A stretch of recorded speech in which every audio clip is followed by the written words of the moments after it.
Social distancing sa mga pasahero sa public utility vehicles kun PUV sa dakbayan sa Talisay higpit nga gipatuman. Si Lian Singkulan sa report.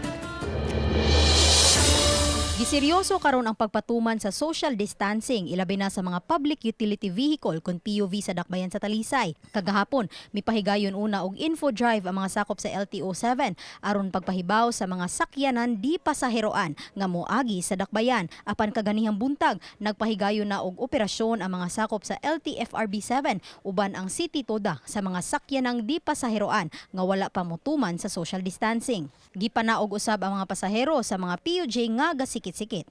Ang mga sakyanan nga gikan og south nga mosuod og Talisay, especially katong gikan pud og Minglanilla, giharangan and then gipakanaog gyud ang uban nga mga pasahero samtang katong pipila ka mga drivers na-isyuhan gyud og ticket sa LTFRB. Apan naobserbahan nila nga may mga mipatuo pero ubay-ubay gyud ang mga wala misunod. Doon na joy uban nga ni follow pero kadaghanan wala, no?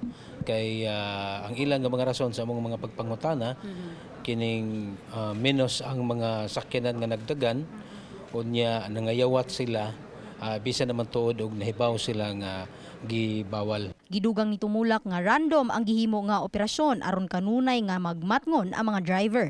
Gani kanunay ang awhag nila sa mga pasahero ug mga driver nga motuman kay alang raman usab kini sa kaayuhan sa tanan.